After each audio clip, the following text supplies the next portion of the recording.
Hey guys, welcome back to my channel with a new episodes. And start में हमें लू का scene दिखाया जाता है जो कि हमारा मेन लीड होता है। तो वो मार्टिन के पास पिकनिक करने आया होता है, तभी उसका फ़ोन बजता है। तो वो अपने फ़ोन की तरफ देखता है और फ़ोन रिसीव करता है, जहाँ पे उसका असिस्टेंट ली उसे कॉल करता है। उसे कहता है कि सर, इस वीकेंड तो आपका छुट्टी है, बट कल आपका मीटिंग है, तो मैं चाहता हूँ कि आपका मीटिंग को मैं याद दिला दूँ। तो वो कहता है ठीक है, मुझे पता है। तो असिस्टेंट ली कहता है कि सर, मैं आपको 9 बजे उठा लूँगा। वो कहता है ठीक है। जैसे वो फ़ोन रखता है तो उसे पीछे से आवाज़ आती है। तो जैसे वो पीछे चला जाता है तो देखता है कि एक बकरी पेड़ के बीचों में फंसी हुई है।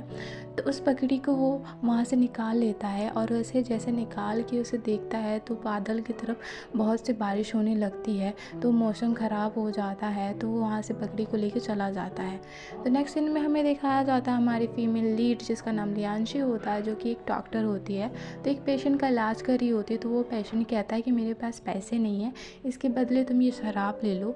जो बात सुन के वो कहती है कि नहीं, आपको पैसे पे करने होंगे, तभी जाके मैं आपको दवाई दूंगी। तो जो बात सुन के वो कहता है कि डायरेक्टर को ये चीज़ बहुत ज़्यादा पसंद होगी, मुझे लगता है कि तुम्हें उसे देना चाहिए। वो डायरेक्टर के पास चला जाता है ताकि उसे मना पाए, और मनाने के बाद वहाँ से दवाई लेके वो इंसान वहाँ से चला जाता है। जैसे वो वहाँ से दवाई लेके चला जाता है, लियांशी बहुत ज़्यादा गुस्सा आ जाती है डायरेक्टर पर। उसे कहती है कि आप लोग मुझे डॉक्टर का काम करने नहीं दे रहे हैं, बस सुबह से मुझे आप लोग बस घर का काम करने दे रहे हैं। मैं एक डॉक्टर हूँ, ना कि आप लोग का नैनी। तभी वहाँ से उसे कॉल आ जाता है, तो अपनी माँ से बात करने के लिए बाहर चली जाती है।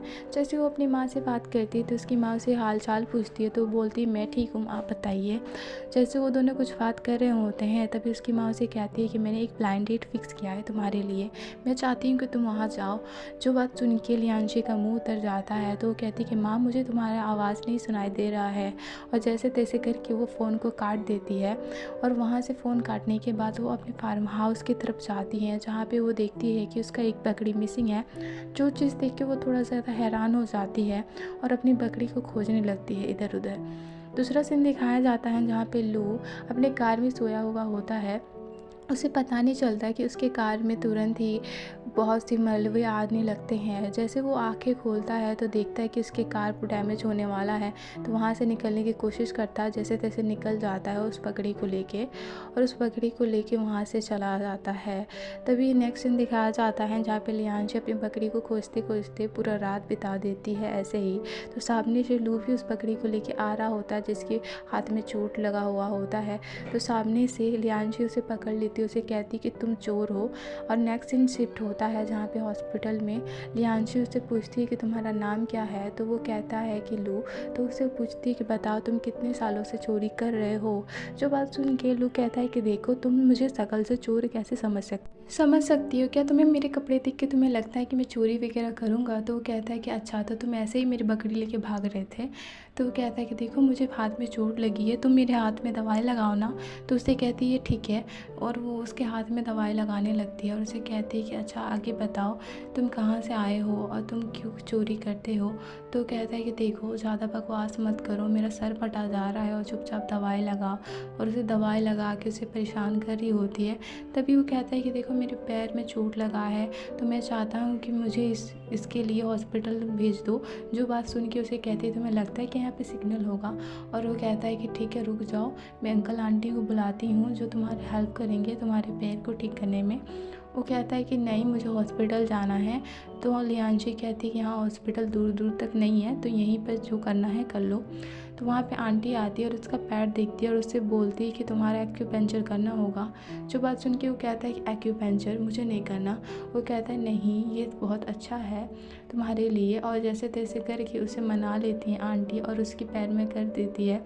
जैसे वो चलने लगता है तो उसे अच्छा महसूस होता है, तो सबको थैंक यू बोलता है और आंटी को कहता है कि मुझे रहने के लिए जगह दे दीजिए। जिस बात सुन के लियांशी कहती तुम्हें शर्म नहीं आया, मैंने तुम्हें मेडिसिन फ्री में दिया और तुम रहना भी चाहते हो। तो आंटी उसे मना कर देती है, उसे कहती है हाँ, तुम रह सकते हो। तो फिर नेक्स्ट डिनर का दिखाया जाता है जहाँ पे वो लोग सभी डिनर कर रहे होते हैं। तो लियांशी कहती है कि देखो, इतना चिकन का पीस मत लो, इसके बदले तुम्हें पैसे देने होंगे। तो कहता है ठीक है, मैं पैसे देने के लिए तैयार हूँ। तो वो कहती है कि एक चिकन का पीस 3 यान का होगा। तो कहती है अच्छा ठीक है, मैं ये भी देने के लिए तैयार हूँ। और वो सारा कॉपी में लिख रही होती है ताकि उसे पलट ना जाए पैसे दे। पैसे देने के लिए। तभी हमें नेक्स्ट सीन दिखाया जाता है जहाँ पे लियांशी रूम की तरफ लेके जाती है लू को और उस रूम में बोलती है कि तुम्हें यहाँ सोना है। जो रूम देख के लू कहता है देखो मैं यहाँ नहीं सोने वाला, और उसे कुछ बोलने वाली होती है तो कहती है कि देखो तुम्हारे शोल्डर में पिल्लू है। जैसे वो सुनता है तो वो जल्दी झाड़ने लगता है और वो बोलता है कि हे भगवान। तो कहती है कि देखो तुम इतना में परेशान हो, बताओ मेरी एक फ्रेंड था जो ऐसे ही जगह पे सोया हुआ था और उसके कान में इतना बड़ा सा पिल्लू उसके कान में घुस गया था और वो बेचारा बहुत ज़्यादा परेशान हुआ था।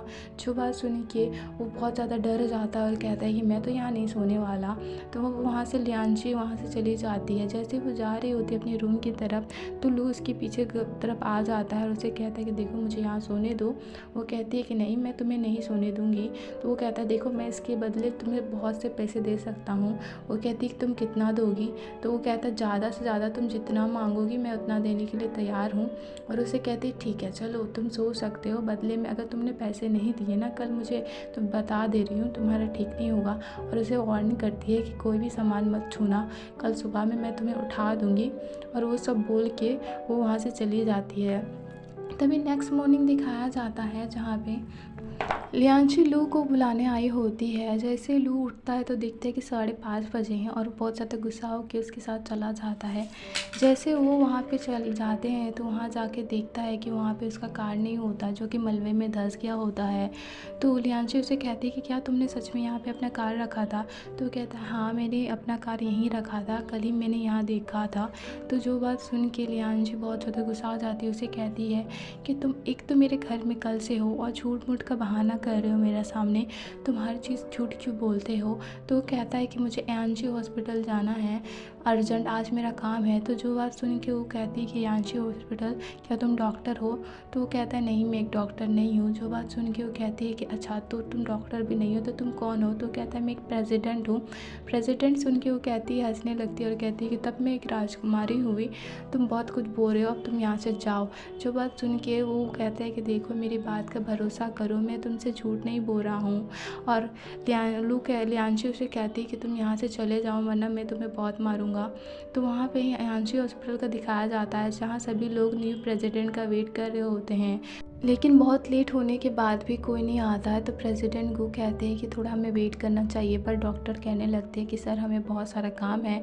और वो लोग वहाँ से चले जाते हैं। जैसे वो लोग वहाँ से चले जाते हैं तो प्रेसिडेंट को बहुत ज़्यादा गुस्सा आ जाते हैं और असिस्टेंट को कहने लगते हैं कि जल्दी लोग को खोजो कि वो कहाँ पे है, वरना बहुत ज़्यादा मसला होने वाला है। तो वो कहते हैं ठीक है मैं खोज लूँगा और वो वहाँ से चला जाता है। तभी नेक्स्ट दिन हमें लियांशी का घर के दिखाया जाता है जहाँ पे सभी लोग वेट कर रहे होते हैं और वहाँ पे डायरेक्टर बोलती क्या हुआ, इसका काम बना। जो बात सुन के लू कहता है नहीं मेरा काम नहीं बना। तो लियांशी कहती कि ये कह रहा है कि ये प्रेसिडेंट है। जो बात सुन के आंटी कहती है कि क्या तुम सच में प्रेसिडेंट हो। तो कहता है हाँ। जैसे वो हाँ बोलता है तो लियांशी उसे कोट फेंक के मारती है और उसे कहती है कि रुको मैं तुम्हें बता रही हूँ। झाड़ू निकाल के उसे मारने लगती है। उसे कहती है कि तुम इतने दिन से मेरे घर में हो और तुम मुझसे झूठ बोले जा रहे हो, तुम एक बार भी सच नहीं बोल रहे हो, कह रहे हो तुम प्रेसिडेंट हो, तुम एक चोर हो, तुम सच मान क्यों नहीं लेते। और ये बात सुन के तो बहुत ज़्यादा घबरा जाता है और इसी के साथ हमारा पार्ट यही ख़त्म हो जाता है।